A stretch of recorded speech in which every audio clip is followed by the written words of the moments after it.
Olá, boa tarde a todas e todos, né, que estão acompanhando esse curso de formação de iniciativa do NAJUP, formação, né, para pessoas que vão atuar aí com a população em situação de rua. Eu sou a professora Nájila Fratari, eu sou socióloga, doutora em sociologia pela Universidade de Brasília, professora do Instituto Federal de Goiás e vice-coordenadora do Núcleo de Criminalidade e Violência, o NECRIV, da UFG. Recebi esse convite do NAJUP para tratar, né, para propiciar um dos módulos, né, de discussão, de reflexão sobre a população em situação de rua. E o objetivo de discussão aqui hoje é justamente entender alguns conceitos principais. Por exemplo, o que é população em situação de rua, né? Existem muito poucos, né, ainda são muito recentes os estudos sobre a população em situação de rua, né, então ainda há uma dificuldade conceitual em se definir essa população, e a gente vai falar sobre isso aqui, né, e também de tratar de alguns conceitos correlatos a essa população, a esse grupo, né? Ou seja, exclusão social, desigualdade social, pobreza, vulnerabilidade, né? Que, embora muitas vezes nós tratemos como temas similares, são conceitos diferentes. Então, para quem vai lidar com essa população, é importante compreender, né, esses conceitos, compreender o que é essa população, como que ela se caracteriza, e a partir de alguns estudos que nós já temos no Brasil, vai ser possível trazer um pouco um diagnóstico, uma radiografia, né, do que esses estudos mostraram de quem é essa população, embora,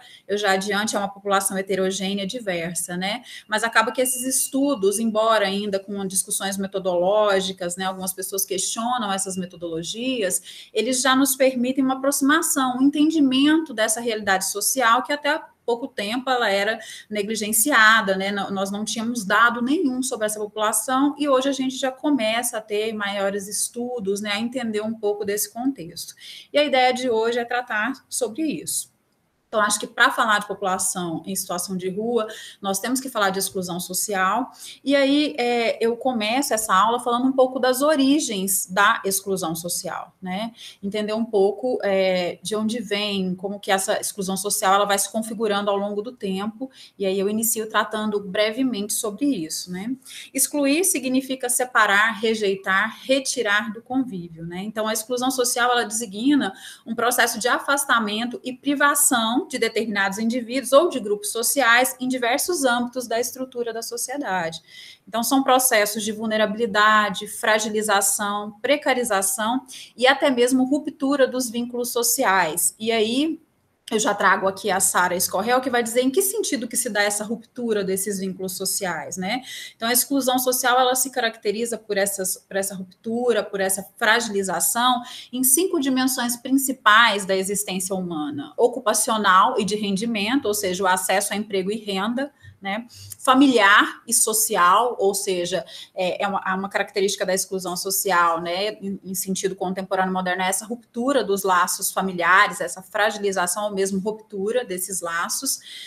Também uma ruptura na dimensão das questões de política e cidadania e culturais, né, no modo de vida onde se inserem os aspectos também relacionados, por exemplo, às questões de saúde. Então, é uma fragilidade em vários aspectos da vida, é uma fragilidade nos acessos, né, a vários bens e recursos da sociedade. Então, quando a gente pensa, né, em exclusão social, a gente tem históricos, né, desde a antiguidade. Quando nós vamos na literatura, nós temos registros históricos desses processos de exclusão desde a antiguidade. Por exemplo, nas metrópoles como Babilônia, Alexandria e Roma, e mesmo na Grécia, já a exclusão social era um fenômeno tratado como natural, né? Então, esse já existia ali um registro e ele era tido como um fenômeno natural da ordem divina, né? Então isso não era questionado como um processo, né, fruto de ações humanas, mas como algo natural. E também isso englobava principalmente ali estrangeiros, mulheres, crianças e escravos, né? Então todas aquelas restrições e vulnerabilidades de acesso e recursos para esses grupos eram entendidas como um fenômeno natural, né? Já se faziam presentes e eram naturalizadas. E já nos séculos IV e VII, a gente encontra já na literatura, né, algumas das primeiras proibições de mendicância nos governos, por exemplo, de Carlos Magno, que era uma ideia já de uma tentativa de regulação por parte ali do Estado, né, daquele que representava o Estado, de regular e controlar esses que eram vistos como indesejáveis socialmente. Então, a gente já encontra ali, né, os primeiros registros de uma proibição da mendicância.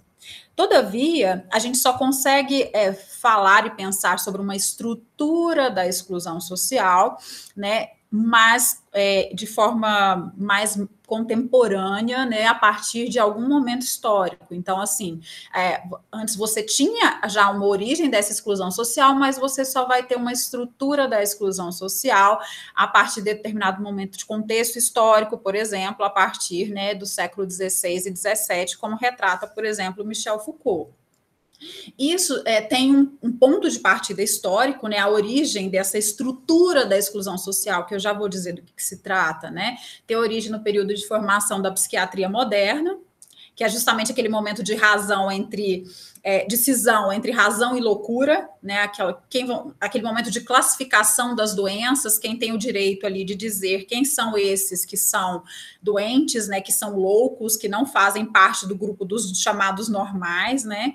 E um marco é a criação do Hospital Geral de Paris em 1657, com o objetivo de, vamos dizer assim, regulamentar, né, essa situação de pobreza, de miséria. Então, a gente tem ali o objetivo principal desse hospital é da internação dos pobres, né? Então, aquele contexto de pobreza e miséria, as pestes e agitações da Europa ali no século XIX, então elas acabam, o espaço urbano ele vai ser dividido entre pobres e ricos, né? E aí vai ter toda uma questão de considerar-se o perigo sanitário e político. Os pobres, né, aqueles que não vão ser incorporados no mundo fabril, no trabalho, né, nessas estruturas de trabalho, eles vão ser considerados uma ameaça à estrutura da sociedade, um perigo sanitário, né, e também político. Então, um marco, né, segundo a análise do Foucault, ali na História da Loucura, é o decreto de fundação do Hospital Geral de Paris, no que diz respeito a essa regulamentação da pobreza e da mendicância. E, na época, representa uma medida administrativa, né, de reorganização das relações da sociedade francesa com os pobres. Então, já é uma forma institucionalizada de tratar as questões da exclusão social, da pobreza e da mendicância. Né? Então, entre os séculos XVI e XVII, ocorre uma mudança no modo como a igreja e o Estado organizam a caridade, reordenando essas políticas de ordem pública em virtude do que eles consideram o aumento dos vagabundos nas cidades europeias, né? E nesse contexto, a mendicância ela vai passar a ser punida. E aí você vai ter punições que variam desde a pena de prisão ao exílio e até mesmo ao gueto. Então, é uma ideia de confinamento, de segregação desses pobres e indesejáveis da sociedade nessas instituições, aonde o Hospital Geral é um símbolo, né? Esse Hospital Geral de Paris. Então, é o momento que o Foucault fala do enclausuramento. Né? Então, o Hospital Geral, ele tem em seu funcionamento e em seu propósito, ele não se assemelha a nenhuma ideia médica, como nós podemos pensar, né, que deveria se associar a um hospital. Pelo contrário, ele é uma instância de ordem, de disciplinamento daqueles corpos que são considerados indesejáveis na sociedade. Então, aqueles corpos improdutivos, aqueles corpos doentes, né, eles vão ser ali docilizados, eles vão ser adestrados e confinados nessas estruturas, né? Então, ela é uma instância de ordem como um dispositivo para o confinamento dos riscos sociais, porque esses pobres, né, esses indesejáveis, eram vistos como uma ameaça à estrutura da sociedade. E nesse contexto, né, muitas foram as medidas implementadas pelos poderes públicos europeus com o intuito de resolver os chamados problemas de segurança surgidos em consequência da vulnerabilidade de uma multidão de miseráveis que foram libertados e não absorvidos pela indústria. Nós estamos falando aqui dos camponeses, né, dos artesãos e de várias outras categorias. Entre essas medidas está o enclausuramento, ele vai ser a medida mais forte, mais marcante. Então, a partir da segunda metade do século XVIII, por mais de um século, o Hospital Geral de Paris ele vai se configurar como um símbolo máximo do enfrentamento aos riscos sociais da França. E por que eu estou tratando disso aqui? Porque é uma primeira estrutura, né, de tratamento aí dessa exclusão social, de tratamento desses indesejáveis da sociedade, dos pobres, né, daqueles que não foram absorvidos pelo mundo do trabalho. E entre as medidas, né, que dizem respeito a esse momento de enclausuramento, nós temos a interdição da mendicidade, a intimidação, a dissuasão por meio das penas severas aplicadas, né, a esses sujeitos que eram tidos como vagabundos, e o seu reenvio para as localidades de origem e residência, né, ou ainda, em muitas ocasiões, o banimento do país no caso dos estrangeiros. Essas medidas, muitas vezes, elas se mostraram ineficazes, né? Então, outras medidas, outras estratégias acabaram sendo tomadas. Por exemplo, o reforço do trabalho forçado e a institucionalização. Então, esse hospital, como eu disse, ele não se associa a nenhuma ideia de saúde, né? Muito pelo contrário. Na verdade, ele é uma mistura não só de um asilo e de um ateliê de trabalho forçado, mas ele também tem a perspectiva de ser uma instituição moral, que é encarregada de castigar e de corrigir a suposta falha moral desses indivíduos, né? Então, ele é um asilo para os pobres, ao mesmo tempo uma manufatura de trabalho e uma instituição penal. Então, ali, esses corpos, eles vão ser submetidos aos mais diversos castigos físicos, né? Corporais, esse corpo ele vai ser, né, mutilado, ele vai ser, de certa forma, passar por todo um processo que resulta depois naquilo que o Foucault chama de docilização, né? E a ideia não é, nesse momento inicial, não é recuperar esse corpo, né? Alguns corpos vão poder ser recuperados para se tornarem corpos produtivos, né? Outros não, outros eles vão ser de fato confinados e apartados da sociedade de maneira definitiva. É uma forma de excluir esses indivíduos de maneira definitiva da sociedade. Então, o que você tem nesse contexto, né? Nós estamos falando isso aqui para pensar um pouco da exclusão social, né? Não somente na forma contemporânea, mas como ela já existiu. Então, na transposição ali do sistema feudal para o modo de produção capitalista, vai haver uma seleção, né, dos válidos e inválidos para o mundo do trabalho. Então, nesses hospitais gerais de toda a Europa, né, e eu dei um exemplo do Hospital da França, serão acolhidos todos esses considerados vagabundos, desde os mendigos válidos, aqueles que estão aptos para o trabalho, e, portanto, podem até ser recuperados, né, até anciãos miseráveis, crianças, portadores de doenças venéreas, os chamados loucos, né? Enfermos em geral, pessoas com doenças físicas e mentais, ou seja, todos aqueles que não eram adequados para o mundo produtivo. Se essas pessoas não eram adequadas, não estavam aptas para a produção, se elas não foram inseridas nesse processo produtivo, elas seriam relegadas nessas instituições de enclausuramento e exclusão social. E aí, o que diferencia na idade contemporânea, né? Como que se dá esse processo de exclusão, né? Então, na idade contemporânea, nós temos algumas nuances desses processos punitivos também em relação a esses corpos indesejáveis da nossa sociedade, né? Porque nós temos aí os genocídios, a criminalização, o aprisionamento, né? Que, inclusive, são temas que vão ser tratados em uma aula específica desse curso, que é o processo de criminalização desses sujeitos. Então, não deixa de existir ainda esse processo de segregação, de institucionalização desses sujeitos. Mas na idade contemporânea, a exclusão social, ela se traduz como fenômeno econômico, né? Revelada como pobreza resultante do desemprego. Então, aqui ela tem uma nuance, né? Embora você tenha mais uma questão ocupacional do mundo do trabalho, aqui ela tem algumas nuances que se diferenciam, né? Então, nesse contexto, essa expressão exclusão social, ela vai ganhar essa outra dimensão que está muito relacionada ao não pertencimento, à inserção, principalmente no que diz respeito a essa questão do mundo do trabalho. Então, essa questão na contemporaneidade, a discussão sobre esse problema vai abarcar a questão do crescimento da pobreza urbana e aspectos correlatos, como emprego, segurança, cidadania e justiça, né, referindo-se aos indivíduos concebidos como resíduos do desenvolvimento. Então, o desenvolvimento acaba gerando esse resíduo, né, e aí, de que maneira esse resíduo vai ser tratado? Como que isso vai ser, né, pensado agora pelas instituições modernas? Então, a população em situação de rua, na atualidade, no Brasil e em outros países, ela encontra-se no plano da exclusão social, por isso que justamente a gente está tratando, né, desse tema da exclusão social inicialmente. A exclusão social, ela não envolve somente aspectos de pobreza, tá? Podem haver outras formas de exclusão social. Então, por exemplo, quando os indivíduos, né, os casais homoafetivos, eles são proibidos, né, por exemplo, de terem acesso à união estável, de terem acesso a direitos que outros grupos da população têm. Isso é uma forma de exclusão social que não está diretamente relacionada à pobreza. Mas no caso da população em situação de rua, né, a exclusão social se relaciona principalmente a esses aspectos correlatos. Né? Então, a gente está falando aqui em que sentido essa população em situação de rua se encontra nesse plano da exclusão social. São muitos os motivos, né? Em sua maioria, eles vivem em condição crônica de falta de moradia convencional e adequada, né? Então, é falta de moradia ou falta de moradia convencional e adequada.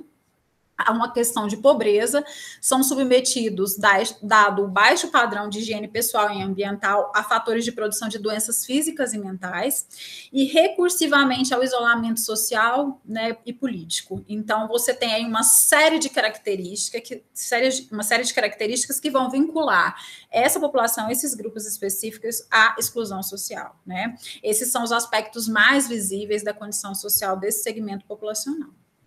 Né? Então, a exclusão social, ela integra o campo da pobreza e das desigualdades, embora seja diferente desses conceitos. Porque, usualmente, na nossa fala cotidiana, no geral, a gente tende a dizer, é uma situação de miséria, pobreza, desigualdade, como se esses aspectos fossem a mesma coisa, né? Mas, em termos conceituais, eles se diferenciam, né? Então, eles estão relacionados, mas eles têm diferenciações entre si, né?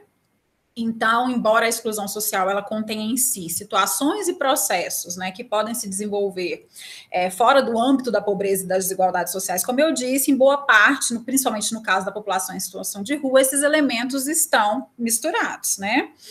A maior parte desses processos de exclusão está relacionada e tem consequências diretas nas condições econômicas dos grupos populacionais. E se faz mais presente em situações de intensa pobreza e desigualdade social. Então, o que diferencia pobreza, desigualdade, vulnerabilidade, né? Todos esses conceitos. Primeiro, para falar de pobreza, a gente tem duas distinções conceituais importantes. De um lado, a pobreza absoluta, que é a impossibilidade de suprir as necessidades básicas dos indivíduos, né, alimentares ou não alimentares. Ou seja, é o afastamento de um mínimo necessário à manutenção da sobrevivência física de um indivíduo. É a impossibilidade de acessar recursos que mantenham esse indivíduo vivo. Né? Então, essa é a pobreza absoluta. Já a pobreza relativa é uma situação na qual o indivíduo, quando comparado a outros, quando comparado à média das pessoas, tem menos de algum atributo desejado, seja renda, seja uma condição favorável de emprego. Então, ele até tem acesso a alguma renda, mas quando comparado à média da população, aquela renda não é suficiente para que ele sane as suas necessidades. Né? Então, existem essas distinções quando a gente pensa o conceito de pobreza. Já muitas pessoas confundem também desigualdade social com pobreza. Né? Eu me lembro quando saiu uma reportagem sobre Goiânia, que dizia que Goiânia é uma das cidades mais desiguais do mundo, e as pessoas ficaram extremamente chocadas e diziam, nossa, mas Goiânia não é uma cidade tão pobre. As pessoas diziam, nós não temos favor desigual do mundo, né? Desigualdade não é semelhante à pobreza, né? A desigualdade social, ela vai medir uma distância, né, entre os indivíduos que compõem essa sociedade, entre os grupos que compõem essa sociedade, em relação à distribuição de bens e recursos. Ou seja, os indivíduos eles vão se encontrar em posições diferenciadas a partir da maneira como eles acessam determinados bens, né, determinados recursos dessa sociedade. Então, a distância entre aqueles que têm maior renda e aqueles que têm menor renda, por exemplo, que têm maior acesso à saúde e educação e que têm menor acesso, ela é enorme quando se pensa, por exemplo, na cidade de Goiânia, a capital na qual a gente vive. Né? Então, essa desigualdade ela pode ser medida por alguns critérios, por exemplo, como o índice de Gini, que tem como critério ali a renda, Então, ele mede a distância entre os que ganham a maior renda e os que ganham a menor renda em uma determinada localidade. E também o IDH, que além da renda média, vai se basear também na expectativa de vida e escolaridade. Então, a depender, né, do acesso que o indivíduo tem a bens e recursos, a expectativa de vida dele, né, vai ser maior. O acesso à escolaridade vai ser maior porque ele tem acesso, por exemplo, no caso da expectativa de vida, ele tem acesso, né, por exemplo, à saúde, a cuidados básicos com a sua saúde, então ele acaba, né, tendo ali uma expectativa de vida maior que os outros. Então, quando se analisa esses critérios e se faz uma medição, consegue-se verificar essas desigualdades, né, a partir do momento que você consegue perceber qual é a distância entre esses grupos. Então, a desigualdade social diz respeito a isso e é diferente do conceito de pobreza, né? Já a vulnerabilidade diz respeito à exposição de determinados grupos a riscos externos e sua capacidade de responder a esses desafios. Então, a vulnerabilidade, ela mostra o quanto determinados grupos estão mais expostos a riscos. Que riscos são esses, né? Riscos referentes à própria vida, à sobrevivência, né? À sua própria existência, né? E a capacidade deles de responderem a esses riscos, a esses desafios, né? Em uma situação de doença, até o seu acesso vai dizer respeito ao seu acesso ao sistema de saúde, vai dizer respeito à sua capacidade de responder a esse risco, né? Então, a vulnerabilidade, ela vai medir isso, exposição a risco, capacidade de responder a esse desafio, a esse risco, né? Então, e o conceito de exclusão social, ele amplia, né, ele vai fazer uma ampliação desses outros conceitos, ele acaba estando relacionado a esses, né, e promove uma ampliação. Então, ele acaba por conectar alguns desses pontos, né, que nós discutimos aqui. Então, esse conceito, ele amplia as dimensões de análise de pobreza e das desigualdades. Segundo, né, a Fundação Europeia para a Melhoria das Condições de Vida e de Trabalho, é o processo pelo qual os indivíduos ou grupos são total ou parcialmente excluídos de participar integralmente da sociedade em que vivem, né? Então, ele acaba concatenando esses aspectos. E de que forma que a população em situação de rua nós já destacamos alguns pontos aqui de que forma que ela está impedida de participar dessa sociedade na qual ela vive, né? A gente falou da condição crônica de falta de moradia ou de uma moradia adequada, da pobreza, né? Ou seja, até aquele mínimo para manter, pobreza absoluta mesmo, até aquele mínimo para manter a sua sobrevivência. Em alguns aspectos, a pobreza relativa, eles têm acesso, mas muito pouco em relação aos demais grupos da sociedade, né? A questão do pouco acesso a condições adequadas de higiene, de salubridade, né? A questão das doenças físicas e mentais e mesmo o isolamento político, social e cultural desses grupos. Uma questão que envolve muito a população em situação de rua, né, que nós podemos detectar nas pesquisas, é que, por exemplo, esse grupo, ele não tem sequer documentos, né, que oficialmente deem conta da sua existência. Então, oficialmente, essas pessoas, de fato, não existem na sociedade porque não há o registro delas, né? Então, você tem aí elas não têm lugar de fala, elas não têm, né, elas são isoladas politicamente, socialmente e culturalmente, né, até mesmo enquanto não existem enquanto cidadãos, porque elas não têm uma documentação que dê conta da sua existência, né? Então, quem são esses moradores, né, de rua? Quem são essas pessoas em situação de rua, né? Então, para a gente trabalhar com a população em situação de rua, a primeira coisa que a gente tem que ter em mente é que essa categoria é heterogênea, né? A característica básica da população em situação de rua é a sua multidimensionalidade. O que não quer dizer que nós não tenhamos algumas características predominantes nessa população, que daqui a pouco eu vou falar sobre isso. Mas o que caracteriza inicialmente ela é justamente, né, o fato de ser uma população heterogênea. Então, a rua, ela abriga uma diversidade de moradores que, pelas mais diversas razões, formas, situações ou período de tempo, acabam não estando abrigadas em um domicílio, né? Então, você tem ali distinções muito grandes, pessoas de origem social diferente, motivações para estarem vivendo nas ruas diferentes, né?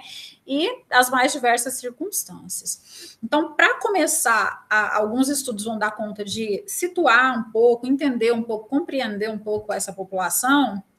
é importante entender alguns dos fatores que explicam o motivo desses indivíduos, ou mesmo de uma família inteira, né, acabar por se encontrar numa situação, em situação de rua. Então, o que os textos, né, o que a literatura mostra é que os motivos principais são violência, drogas, desemprego e problemas de saúde. É claro que aqui, né, muitas vezes esses problemas não se encontram isolados. Nós estamos tratando de maneira isolada porque nós estamos explicando conceitualmente cada um deles. Porque esses problemas, na verdade, muitas vezes estão concatenados, eles atuam juntos, né? Então, eles podem ser encontrados isoladamente ou de forma combinada, né, por determinados períodos de tempo ou permanentemente. Então, no que diz respeito à violência, quando a gente vai entender as motivações dessas pessoas, né, estarem nas ruas, aqui a gente inclui, por exemplo, aqueles casos relativos à violência doméstica, né? Seja violência física, psicológica, preconceitos, né? E aqui a gente tem principalmente como os grupos mais vulneráveis as mulheres, os idosos, jovens e crianças de baixa renda, que muitas vezes eles têm muitas dificuldades de estar inseridos no mercado de trabalho, seja pela pouca idade ou pela muita idade, ou por uma questão de gênero também, né? E num contexto de violência doméstica, né, eles preferem muitas vezes sair de casa, mesmo não possuindo condições de sustentar um novo domicílio. Então, a rua acaba sendo um destino preferencial, haja vista a situação intolerável de violência que eles estão submetidos no âmbito da casa, né, no âmbito domiciliar. No segundo grupo, a gente é relativo às drogas, né? Então, você tem ali muitos dependentes químicos, né, de álcool e outras drogas, né, que encontram nos logradouros públicos, nas ruas, né, alguma forma e alguma liberdade necessária para manter o vício, porque muitas vezes nas casas, nos seus domicílios e em instituições, o uso dessas substâncias ele não vai ser aceito. Né? Então, as pessoas, né, para ter uma maior liberdade para o consumo dessas substâncias, acabam indo para as ruas. Então, foi comum, durante a pesquisa que o NECRIV realizou, encontrar pessoas que estavam ali porque elas queriam usar drogas e a família não aceitava. Então, aqui eu posso usar minha droga de maneira livre, sem que ninguém me questione. E, às vezes, a rua também é uma forma que eles encontram de continuar mantendo o seu vício, né? Seja a partir de pequenos furtos ou de um pequeno tráfico, que, na verdade, não seria um tráfico de drogas, seria mais ali um aviãozinho, né? Aquele que entrega e acaba recebendo uma parte da droga como recompensa por isso. Então, seria uma forma de manter também esse vício, né? Então, acaba que a droga é um segundo motivo aí também, que é muito evidenciado, que leva as pessoas para essa situação de rua. O terceiro grupo é o desemprego, tá? E aqui não tem uma ordem de relevância, de prioridade, né? Eles estão sendo mencionados apenas.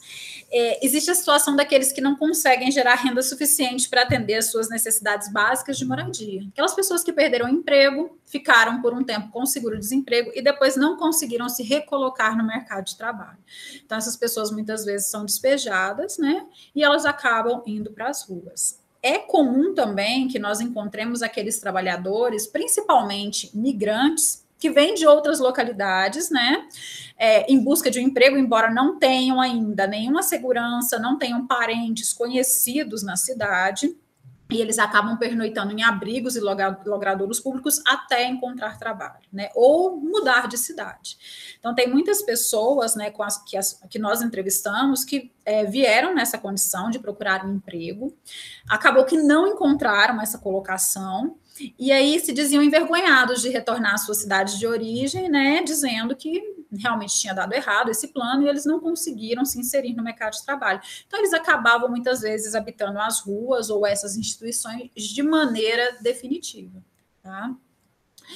Outras pessoas, no que diz respeito aí à categoria trabalho, elas acabam pernoitando nas ruas, né, nos logradouros públicos da cidade ali, porque elas muitas vezes não têm condições econômicas para garantir o transporte de volta para casa. Às vezes moram numa cidade vizinha, na região metropolitana, ou num bairro muito distante, né, dentro da própria cidade. Então, eles preferem pernoitar ali próximo, né, aos galpões, né, de seleção de materiais recicláveis, próximo ao seu carrinho, né, onde tem ali os materiais principalmente dos catadores e assim por diante, né?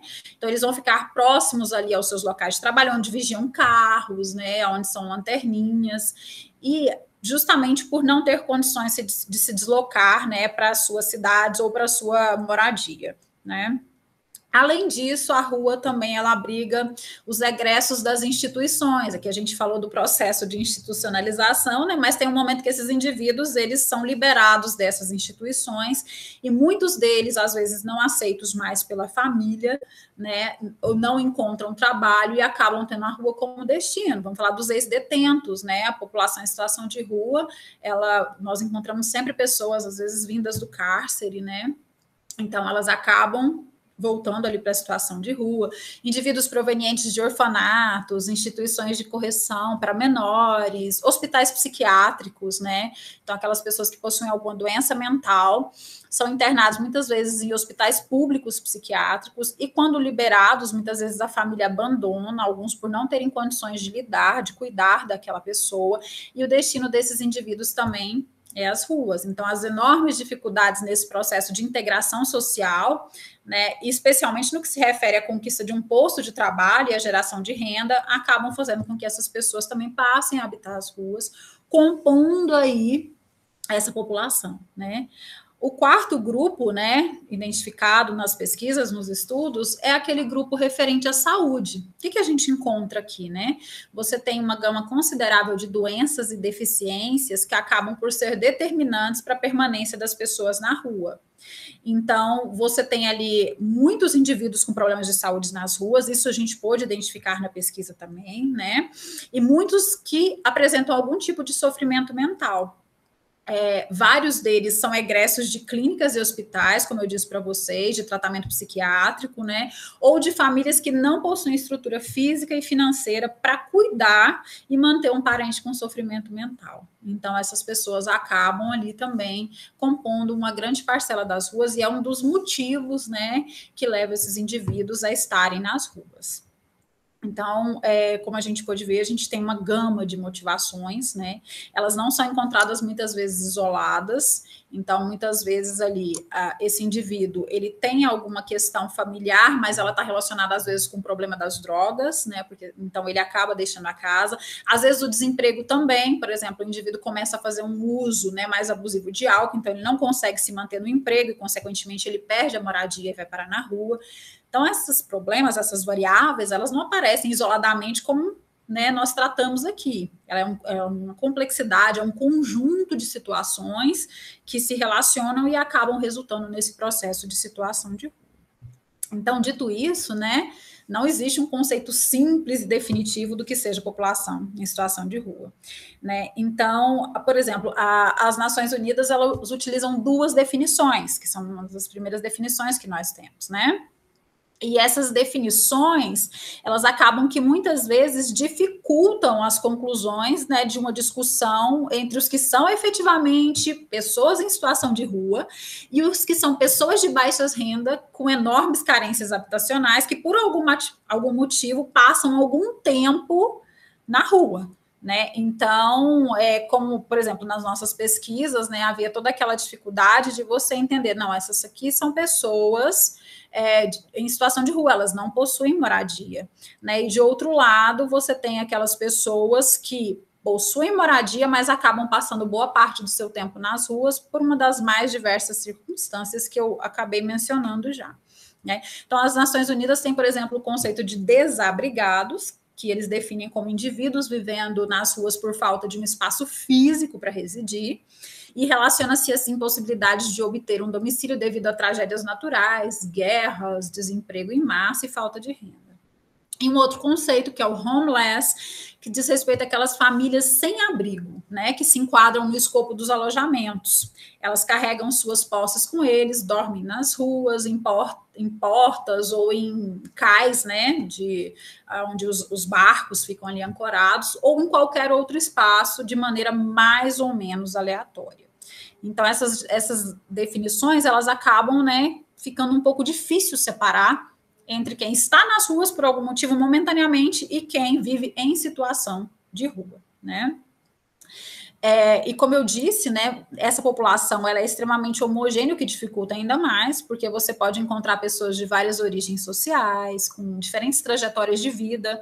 Então, no segundo momento da pesquisa do NECRIV, nós podemos fazer entrevistas em profundidade, até mesmo para compreender essas trajetórias de vida, né, porque uma das pesquisas, né, que o Núcleo de Criminalidade e Violência da UFG foi responsável foi por um levantamento da população em situação de rua em Goiânia. Então, ela teve uma parte quantitativa e tem também uma parte qualitativa, que é quando a gente busca entender essas trajetórias que são diversas, né? Também são diferentes períodos na rua, alguns com doenças e deficiências distintas, grupos familiares, pessoas sozinhas, né? Grupo de amigos, moradores e frequentadores de programa social.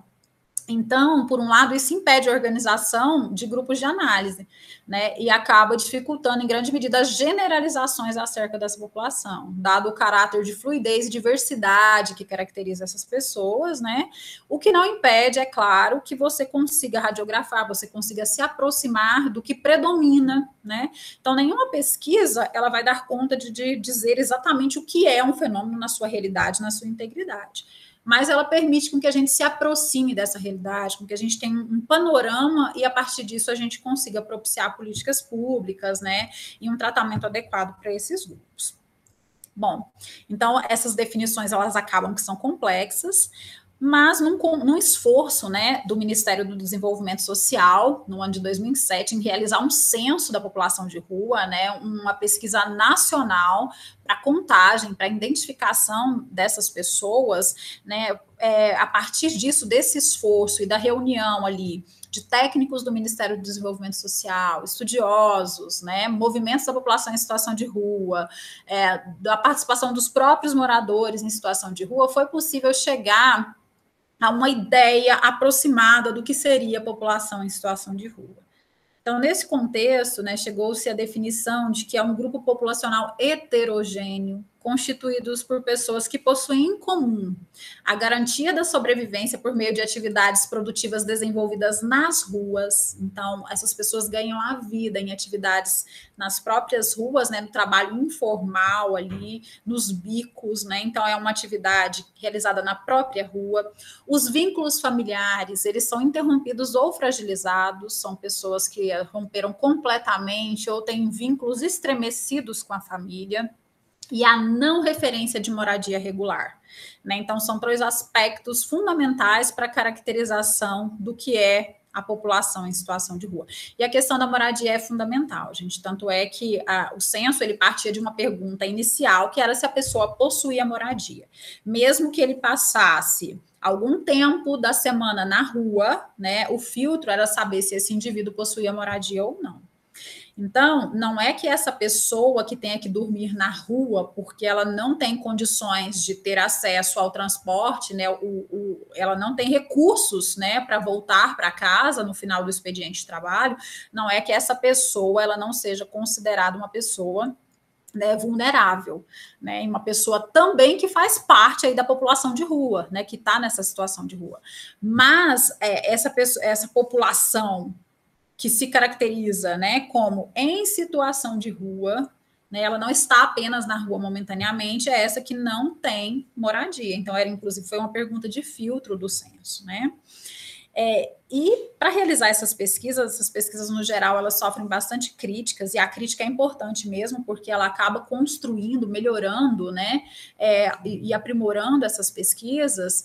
Então, os pontos principais das grandes dificuldades para realizar uma pesquisa dessa é, por exemplo, que essa população não tem endereço fixo.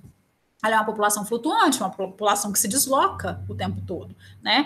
Então, por que o IBGE ele não conta a população em situação de rua? Né? Porque no censo as pessoas são enumeradas a partir do seu local de residência.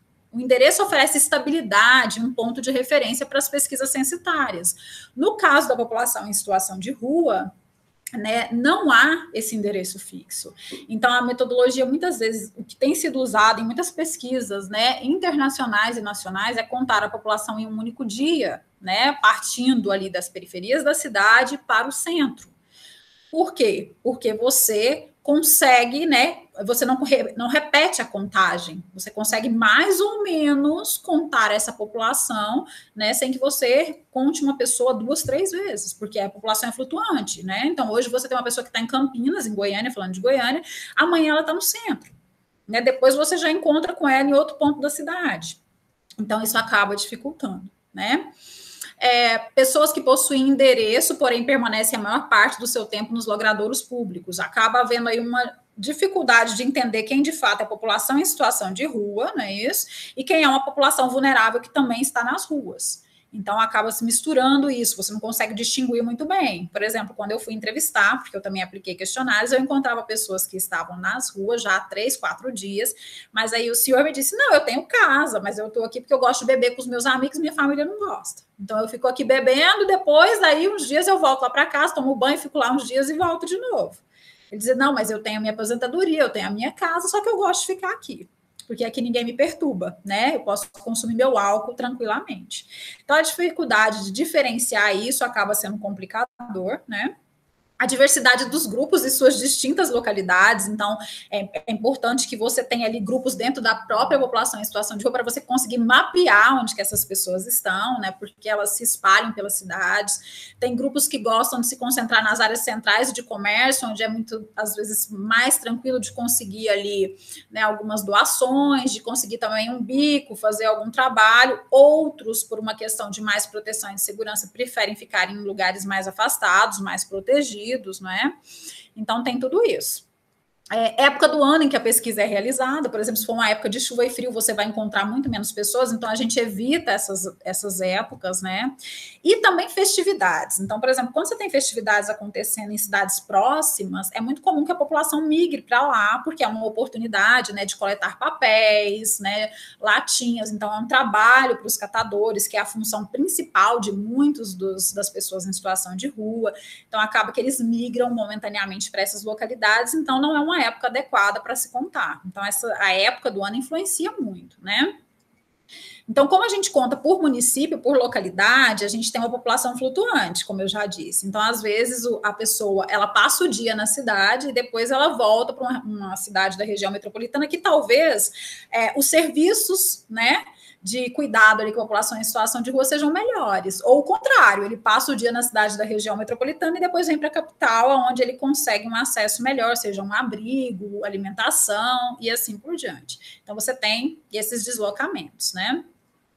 Então, são todos esses fatores que acabam dificultando a realização de um censo, né? Por isso que ele tem toda uma metodologia de contagem em um único dia, né, de você ter grupos de moradores, contatos com esses grupos para que eles te ajudem na localização, né, e como se trata de uma população migrante, embora a gente tente todo controlar, né, por exemplo, essa situação de não ser dia de festividade, não ser uma época do ano muito fria ou chuvosa, acaba que no dia, o que a contagem te mostra é um reflexo daquele dia, é uma aproximação.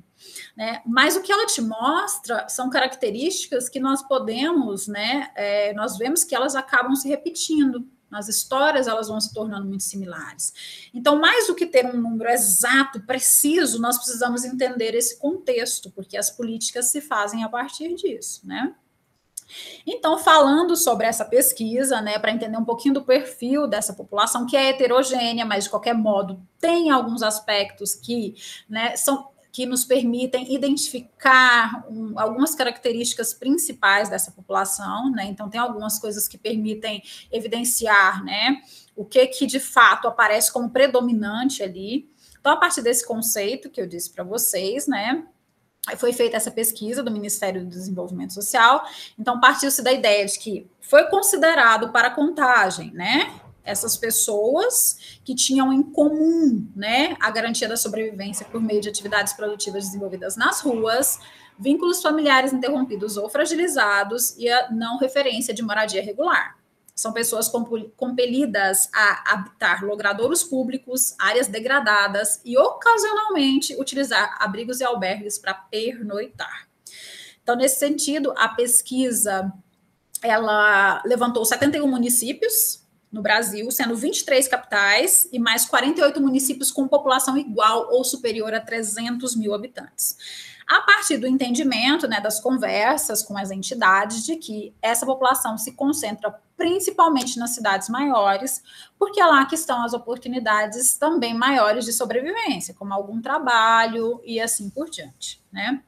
Então, tem os dados dessa pesquisa aqui do MDS, e aí o que foi levantado é que 82% da população em situação de rua é masculina. Então, os homens, né, estão majoritariamente nas ruas.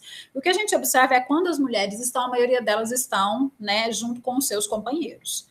Porque a rua, de fato, ele é um lugar, se ela já é um lugar perverso, para a mulher, ela se torna um lugar mais perverso ainda, porque ela está exposta a outras violências, né, além das já, né, recorrentes no ambiente da rua, como, por exemplo, o estupro.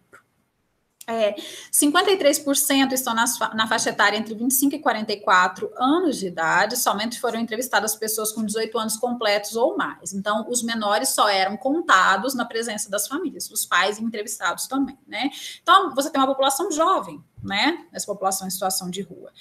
39,1% eram pardas, se declararam pardas, 29,5% brancos e 27,9% pretos. Então, a gente tem 62% da população negra habitando as ruas. Então, aqui a gente tem algo que se repete, né? Então, se nós temos a maior parte dos homicídios, eles afetam a população negra, se a maior parte da população carcerária é a população negra, e aqui você tem um dos grupos mais vulneráveis da sociedade, que é aquela população em situação de miséria extrema e rua, que também é a população negra. Então, isso aqui não é nenhuma coincidência, isso faz parte de um processo histórico, né, estrutural do Brasil, de exclusão dessa população, que acaba, né, estando aí presente em todas as estatísticas de vulnerabilidade e desigualdade social.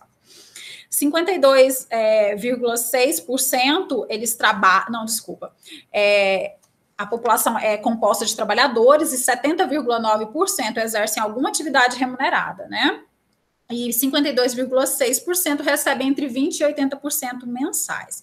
As atividades mais comuns são catador de materiais recicláveis, flanelinha, construção civil, limpeza, carregador, né? Então, são o que as atividades que as pessoas mais realizam, e todos esses trabalhos são realizados em um sistema de economia informal, ou seja, não há vínculos, é o famoso bico. Às vezes hoje ele trabalha, amanhã não, e assim por diante, né? Essas pessoas, elas categorizaram, né, elas definiram nessa pesquisa como os principais motivos para elas estarem nas ruas, problemas de alcoolismo ou drogas, em primeiro lugar, com 35,5%, desemprego, 29,8%, e 29,1% afirmaram que estavam nas ruas devido a desavenças com familiares, pai, mãe, irmãos. Lembrando mais uma vez que esses aspectos, eles acabam estando relacionados, né? Eles não acontecem de maneira isolada, tá? Então, essa pesquisa, ela acabou levantando aí, né, um total de 31.922 pessoas em situação de rua no Brasil. Lembrando que o filtro foi possuir moradia, então haviam outras pessoas na rua, mas que tinham moradia, então elas não foram contadas, elas foram contadas de outra maneira à parte, né? E Goiânia foi identificada com 563 pessoas. Depois disso, a gente tem uma pesquisa do IPEA, só que é uma pesquisa diferente, ela foi feita por meio dos dados do Censo SUAS, né, que é o Sistema Único de Assistência Social, dos dados que os municípios informavam, e aí essa pesquisa, ela identificou 101.000 pessoas em situação de rua, e em Goiânia cerca de 362, né.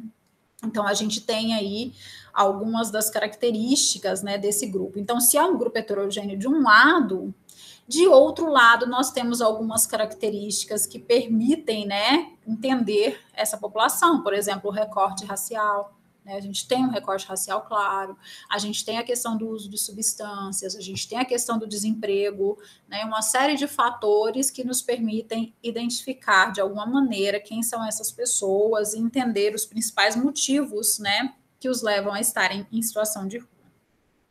Se de um lado a gente tem algumas pesquisas, alguns estudos ainda incipientes, né, que estão nos contando quem são essas pessoas, né, do ponto de vista de qual é o sexo, qual é a idade, né, qual é a cor da pele dessas pessoas, quais são os vínculos de trabalho ou não vínculos de trabalho.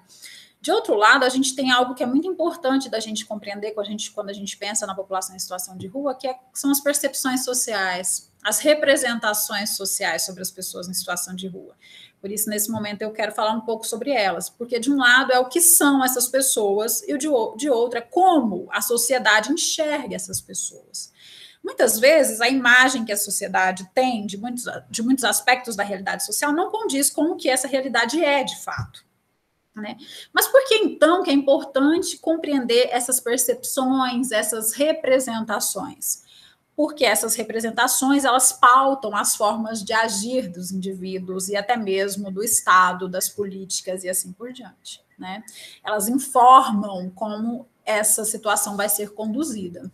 Então, existem algumas percepções, eu trouxe algumas coisas da literatura para dizer como que essa população é pensada, e não muito diferente dos relatos que eu trouxe lá do século XVII, XVIII, início do século XIX.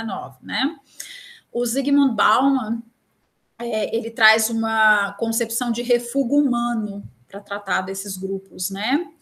Vulneráveis, extremamente vulneráveis. Ele define como aquelas pessoas inadequadas, inválidas, inviáveis ou redundantes, nascidas para o descarte no ambiente da vida contemporânea. Mais uma vez, aquelas pessoas que não são corpos produtivos, né, que não se inserem, ou é um corpo que está doente, como eu falei, ou é um corpo que está sob efeito de alguma substância, né, ou é um corpo muito infantil ou muito velho, que não é um corpo totalmente produtivo, né, capaz de produzir. Então, esse corpo, ele é o descarte, ele é o indesejável, né? Então, ele é aquele corpo que é o refúgio humano.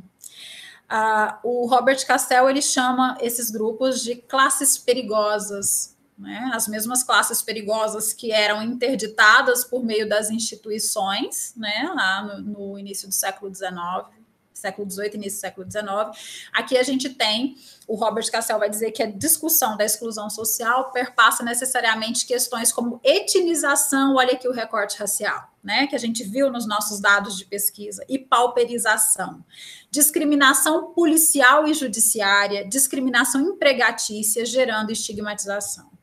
Então, esses grupos, eles vão sendo excluídos de várias esferas de oportunidades e acesso a bens, recursos, serviços, e, por fim, elas acabam tendo esse destino das ruas, né?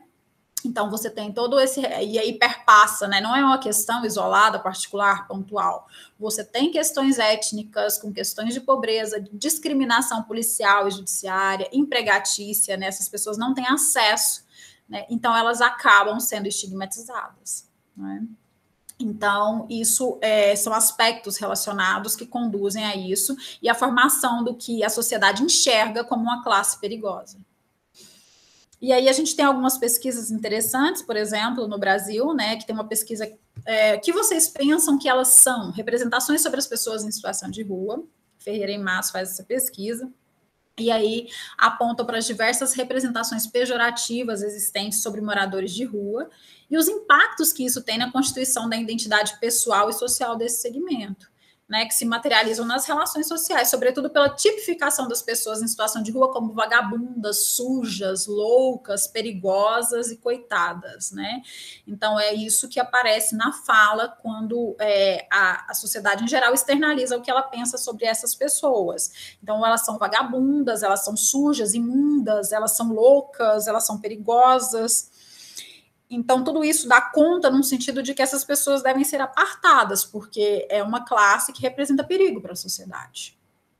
Então, ela deve ser eliminada, ela deve ou ser, né, levada para os presídios, para as prisões, ou ela deve, né, ser eliminada de uma vez por toda da sua existência, como, né, muitos defendem, né, porque são vidas que não importam. E aí, para usar um termo aqui da Judith Butler, são vidas que não são passíveis de luto, não tem ninguém para chorar essas vidas, ninguém se importa com essas perdas, né? E quando elas acontecem, há um sentido de limpeza social, né, por parte da população que entende essas classes como perigosas, refúgio humano, né, e assim por diante. Então, são grupos que são representados dessa maneira pela sociedade como um todo. Tem essa representação extremamente pejorativa. Né, e por falar em vidas que não importam, né, acaba que vocês vão ter uma aula, né, com o professor Jaci sobre criminalização, mas só para trazer alguns dados, segundo o Ministério da Saúde, entre 2015 e 2017 foram registrados 17.386 casos de violência contra moradores de rua. E entre agosto de 2012 e maio de 2015, só para falar da situação local, 61 pessoas em situação de rua foram assassinadas em Goiânia.